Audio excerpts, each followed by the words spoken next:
সবাই একদিন মারা যাবে, এমনকি ভাই আমার, তুমিও।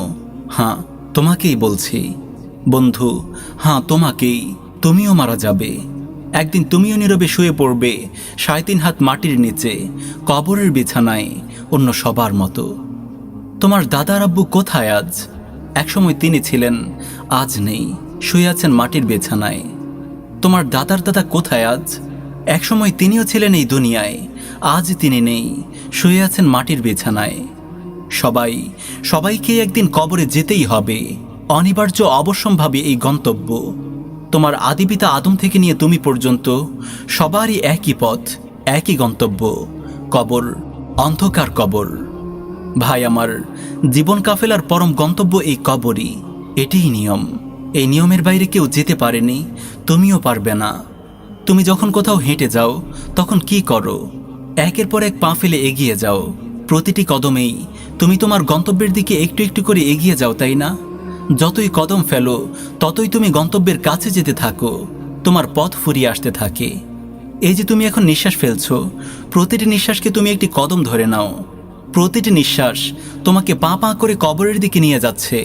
আমি জানি না আর ঠিক কয়টি নিঃশ্বাসের পর তোমার আর তোমার কবরের মাঝের দূরত্বটুকু ফুরোবে, তবে এতটুকু নিশ্চয়ই জানি, প্রতিটি নিঃশ্বাস তোমাকে কবরের কাছে নিয়ে যাচ্ছে।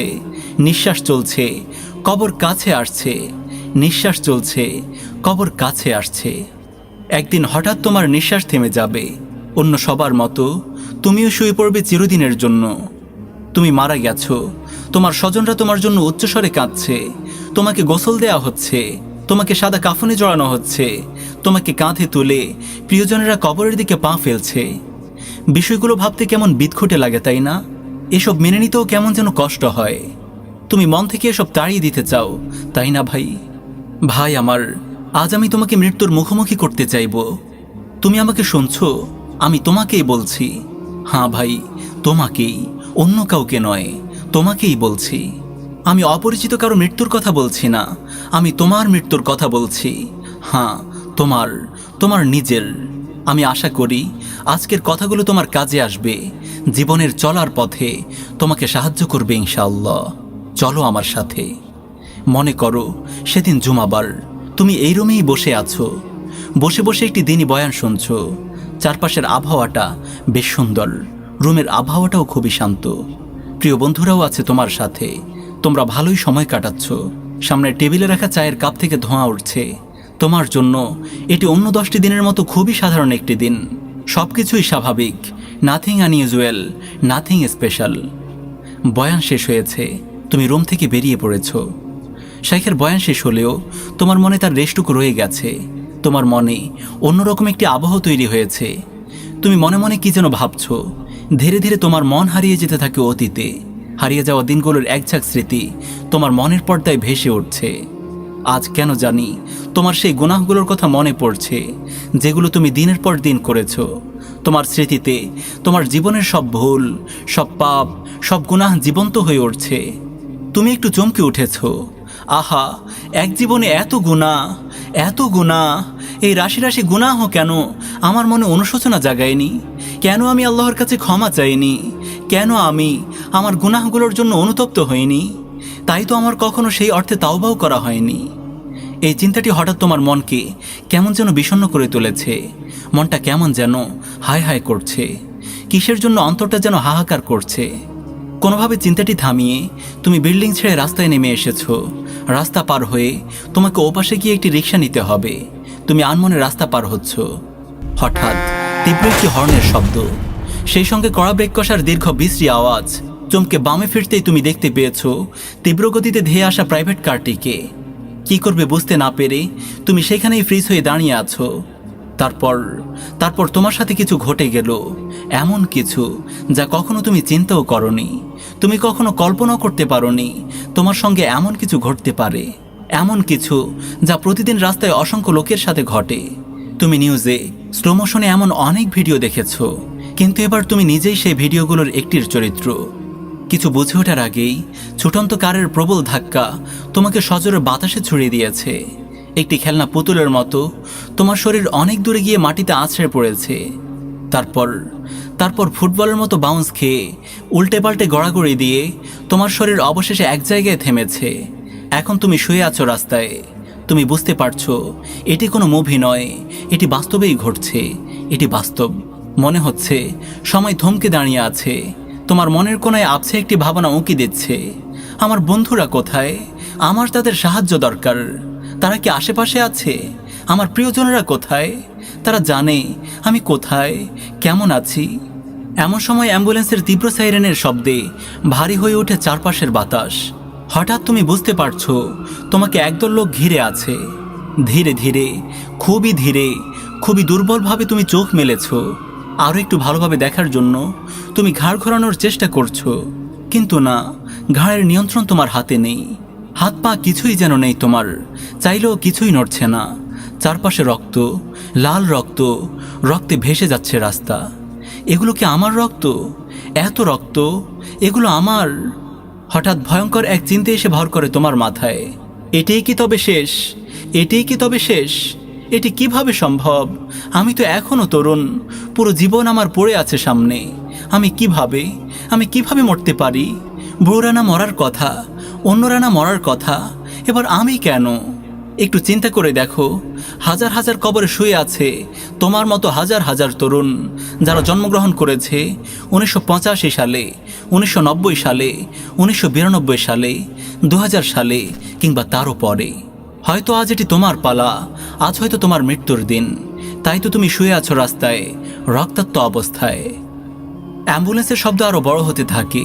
তোমাকে ঘিরে থাকা লোকেরা ভীত সন্ত্রস্ত। তারা চিৎকার করছে, এক একজন এক এক কথা বলছে।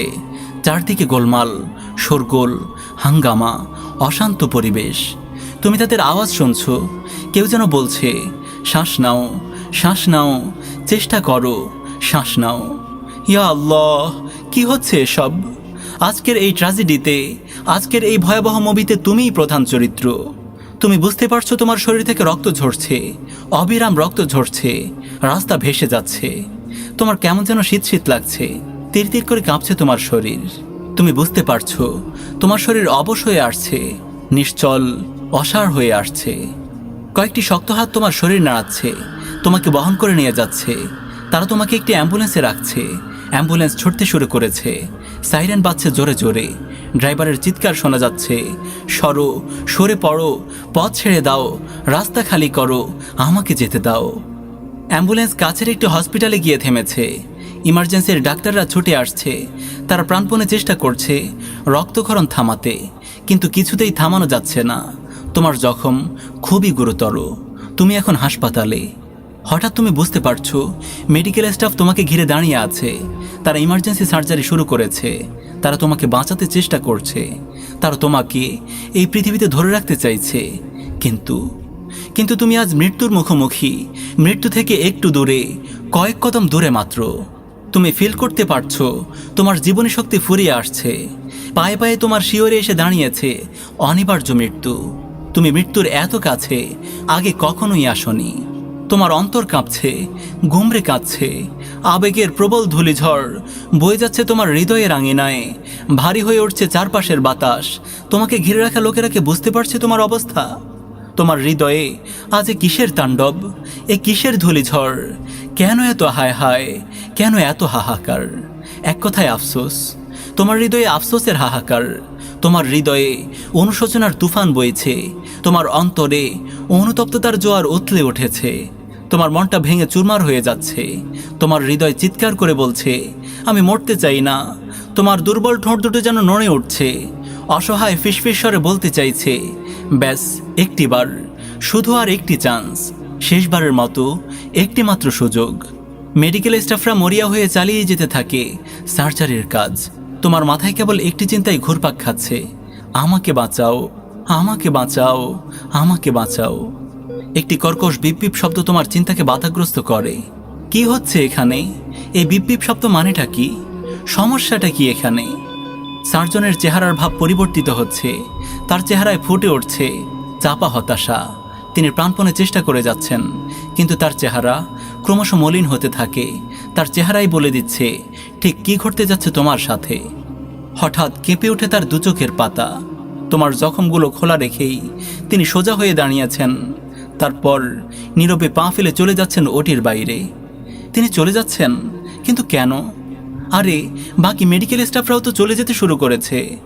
10 জনের মধ্যে আর আছে 6 জন, তারপর 5 জন, তারপর 4 জন, 3 জন, 2 জন, অবশেষে এখন তুমি একা। হঠাৎ তোমার মনে হয় কেউ আছে আশেপাশে। কেউ একজন ওটির জানালা দিয়ে ভেতরে উঁকি দিচ্ছে। তাদেরকে ভেতরে প্রবেশ করার অনুমতি দেওয়া হয়েছে। ওখানে কারা কারা তোমাকে দেখছে? চলো মাত্র 15 মিনিট আগে ফিরে যাই। তোমার ঘরের ফোনটি হঠাৎ বেজে ওঠে। তোমার মাই ফোনটি রিসিভ করে। ওপারের কথা শোনেন এবং উত্তর দেন, হ্যাঁ আমি তার মা। হঠাৎ তার চেহারায় যেন রক্ত ছলকে ওঠে। দু চোখ ফেটে অশ্রু গড়াতে থাকে। বুকে হাত দিয়ে তিনি চিৎকার করে বসে পড়েন, ইয়া আল্লাহ, আমার ছেলে। জানালায় উঁকি দিচ্ছে তোমার মা। তিনি তোমাকে দেখছেন অসহায়ভাবে। তিনি তার হাত দুটো মোনাজাতের ভঙ্গিতে উপরে তুলছেন, বলছেন, ইয়া আল্লাহ, আমার ছেলেকে আপনি ক্ষমা করে দিন। আল্লাহ, তাকে বাঁচিয়ে রাখুন। সে এখনও যুবক। সে সঠিক পথে ছিল না। সে তোমার পথে ছিল না। ইয়া আল্লাহ, তার পথ তো ভুল এবং গুনাহে ভরা। তাকে এখনই নিয়ে যেও না আল্লাহ। আমি তোমার কাছে ভিক্ষা চাইছি। এখন নয় আল্লাহ, এখন নয়। বন্ধুরা আমার, তিনি আল্লাহর কাছে ভিক্ষা করছেন, কিন্তু ডাক্তার আর নার্সরা চলে গেছে। সবাই তোমাকে একা রেখে চলে গেছে।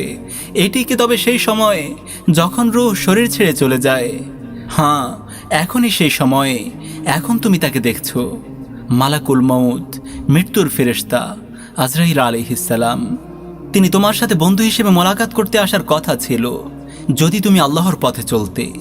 কিন্তু আফসোস, তুমি সেই পথ নির্বাচন করনি। তোমার অতীতের কথা মনে পড়ছে। গীবত, হিংসা, হারাম উপার্জন, জুলুম, নেশা, জেনা, হারাম রিলেশন, নাইট ক্লাবস। মনে করে দেখো, নিজেকে তুমি হেফাজত করনি। তুমি হারাম দেখেছো, পর্ণ দেখেছো, নীলের সাগরে সাঁতার কেটেছো, বেগানা নারীর সৌন্দর্য চোখ ভরে উপভোগ করেছো। রাস্তায়, বাসে, কোথাও তুমি নজরের হেফাজত করনি। তুমি অজুহাত দিয়েছো, বাহানা বের করেছো। তুমি কেয়ারই করনি। তুমি নিজের পক্ষে ফতোয়া খুঁজেছো। তোমার মন মতো মডারেট ফতোয়া খুঁজে বের করেছো। আর এখন তুমি খুবই ব্যথিত, বড়ই অনুতপ্ত, ভীত সন্ত্রস্ত। কারণ আজরাইল আলাইহিস সালাম তোমাকে বন্ধুর মতো ওয়েলকাম করেনি, বরং ভয়ঙ্কর যন্ত্রণাদায়ক এক মূর্তি ধারণ করে তিনি এসেছেন। এটি খুবই স্পষ্ট যে তুমি জান্নাতে যাচ্ছ না। তুমি যদি জান্নাতে যেতে, তবে আজরাইল এমন ভয়াবহ রূপ ধারণ করে আসতেন না। আজরাইল আলাইহিস সালাম তোমার শরীর থেকে রূহ আলাদা করতে এসেছে। তুমি তোমার সর্বশেষ নিঃশ্বাস ত্যাগ করছো। তারপর একজন মৃতের সাথে যা ঘটে তা একে একে ঘটছে তোমার সাথে। তুমি বুঝতে পারছো, তুমি শুয়ে আছো তোমার ঘরের আঙিনায় একটি কাঠের খাটে। গোসল দেয়া হচ্ছে তোমাকে। চারদিকে কান্নার চাপা শব্দ। প্রিয়জনদের চোখ থেকে ফোঁটায় ফোঁটায় গড়িয়ে পড়ছে অশ্রু। অশ্রুর আর্দ্রতায় যেন বাতাসও ভেজা ভেজা কাঁদো কাঁদো ঠেকছে। ভাই কাঁদছে, বোন কাঁদছে, মা মূর্ছিত হয়ে লুটিয়ে আছেন, বাবা হঠাৎ যেন নির্বাক হয়ে পড়েছেন। সব কিছুই বুঝতে পারছো। গোসল শেষ হয়েছে। সাদা কাফনে জড়িয়ে তোমাকে নিয়ে প্রিয়জনেরা ছুটছে কবরস্থানের দিকে। সদ্য জ্ঞান ফেরা মায়ের আহাজারি তোমার কানে আসছে। খাটিয়া কাঁধে লোকেরা হাঁটছে ধীরে ধীরে। ওই যে ওখানে একটি গর্ত খোঁড়া হয়েছে, তারা তোমাকে মাটির গর্তটিতে রাখছে। বড়ই শীতল, বড়ই ঠান্ডা এখানে। তুমি চমকে উঠে ভাবছো, কি হচ্ছে এসব? কোথায় যাচ্ছি আমি? জান্নাতে না জাহান্নামে? না বন্ধু, তুমি কোথাও যাচ্ছ না, কোথাও না। এই কবরই এখন তোমার আবাস। কবরের ভয়াবহ আযাব অপেক্ষা করছে তাদের জন্য যারা তাকে সন্তুষ্ট করে এখানে আসে না। অনেক পরিচিত লোক ঘিরে আছে তোমাকে।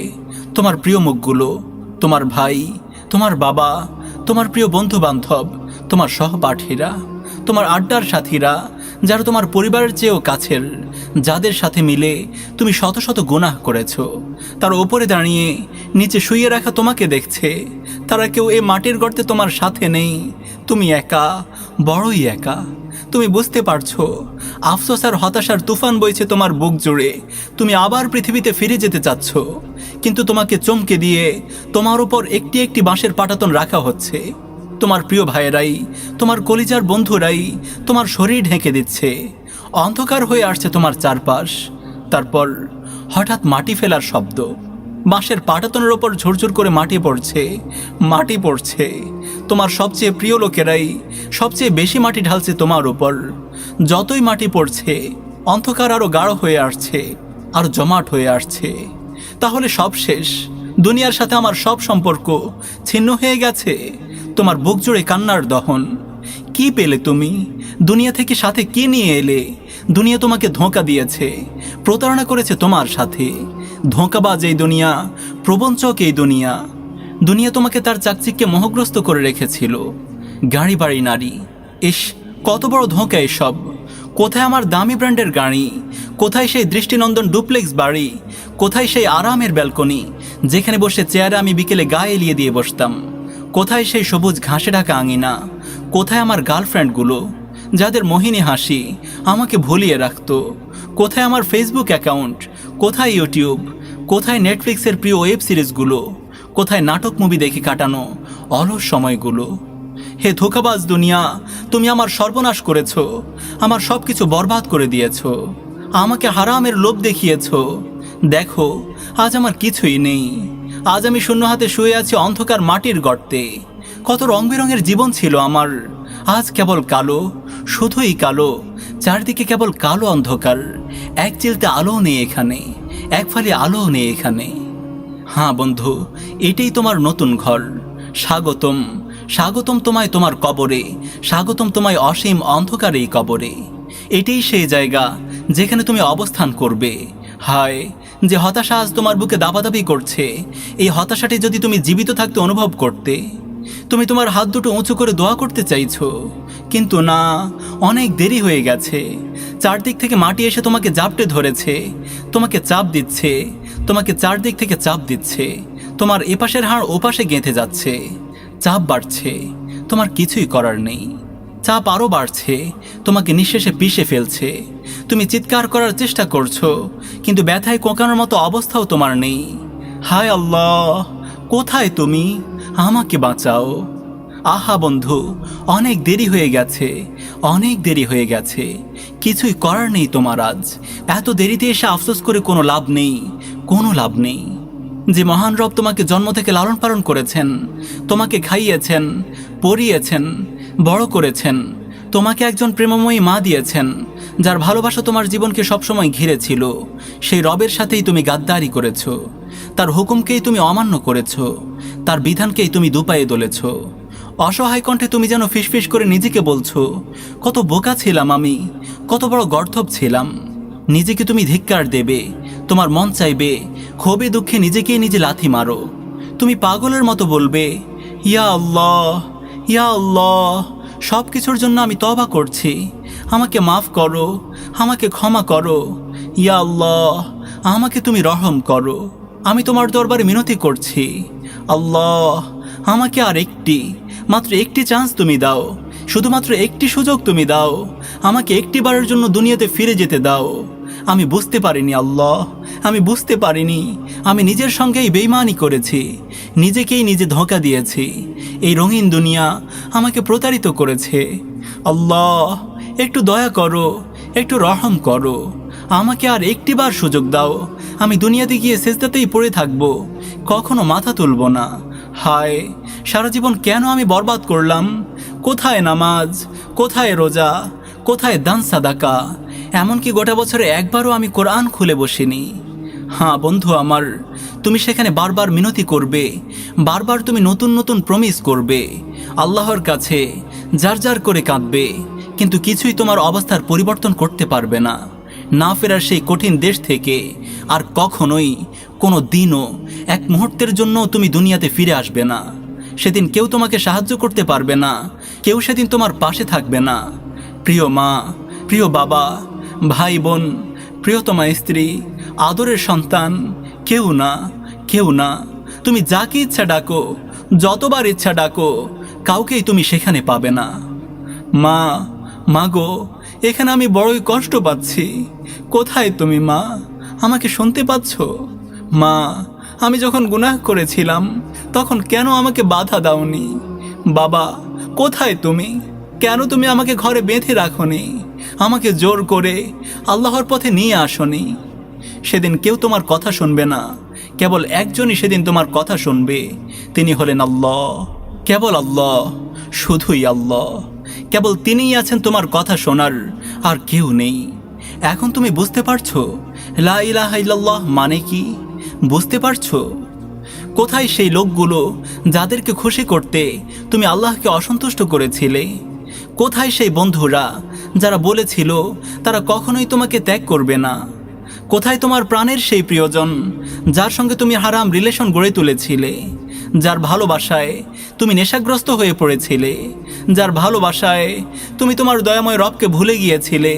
কোথায় সে? কোথায়? কোথায় তোমার টাকা যাকে তুমি খোদার মতো পূজা করেছিলে? কোথায় তোমার ব্যাংক ব্যালেন্স যার জন্য তুমি তোমার দিনকে পেছনে ছুঁড়ে ফেলেছিলে? কোথায় তোমার তিল তিল করে গড়ে তোলা সুখের প্রাসাদ, তোমার সেই সাধের বাগান বাড়ি? কোথায় তোমার আলিশান গাড়ি? কোথায়? আমায় বলো, কোথায় এগুলো আজ? অফিস টাইমে তুমি নামাজ পড়োনি, কারণ তোমার বস অফিস টাইমে নামাজ পড়া পছন্দ করেন না। আজ কোথায় তোমার বস? কোথায় তোমার জব? কোথায় তোমার লোভনীয় স্যালারি? কোথায় তোমার ইনক্রিমেন্ট? বলো আমাকে, বলো। কিছুই নেই আজ তোমার পাশে, কিছুই নেই। কেবল আছেন আল্লাহ। তোমার একমাত্র আশা ভরসা এখন আল্লাহ, লা ইলাহা ইল্লাল্লাহ। কিন্তু তার সঙ্গে তুমি বন্ধুত্ব করনি, তার সঙ্গে ভালোবাসা গড়ার কোনো গরজই তুমি বোধ করনি। আজ তুমি কাঁদতে পারো, প্রাণ খুলে কাঁদতে পারো, চোখের পানির বন্যা বয়ে দিতে পারো, কিন্তু কোনো লাভ নেই। এখন থেকে এই অন্ধকার গুহাই তোমার বাড়ি, কিয়ামত পর্যন্ত এইটাই তোমার অস্থায়ী ঠিকানা। প্রতিদিন তোমাকে দেখানো হবে তোমার গন্তব্য জাহান্নাম। হ্যাঁ, জাহান্নামই তোমার গন্তব্য। জাহান্নামের গনগনে কালো আগুন দেখে তোমার অন্তরাত্মা কেঁপে উঠবে। এদিকে বর্তমান ঠিকানা কবরের কঠিন আযাব, অপরদিকে জাহান্নামের মতো বিভীষিকাময় আযাবের গন্তব্য দেখে তুমি হতাশায় ও নিরাশায় প্রতিদিন প্রতি মুহূর্তে চূর্ণ বিচূর্ণ হতে থাকবে। কারণ কবরের চেয়েও কোটি কোটি গুণ বেশি কষ্টের জায়গা হলো তোমার গন্তব্য জাহান্নাম। এমন কষ্ট, এমন যন্ত্রণা যা ভাষায় প্রকাশ করার শক্তি কারণেই। বন্ধু আমার, ভাই আমার, দুনিয়ার জীবনটাকে এভাবে নষ্ট করার কোনো দরকার ছিল? কোন দুঃখে তুমি নিজের এমন চির সর্বনাশ করলে? কেন নিজেকে চিরদিনের জন্য এভাবে ক্ষতিগ্রস্ত করলে? কেন দুনিয়ার সামান্য লোভ লালসা ভোগবিলাস বিসর্জন দিয়ে আখেরাতের চিরসুখের আয়োজন করলে না?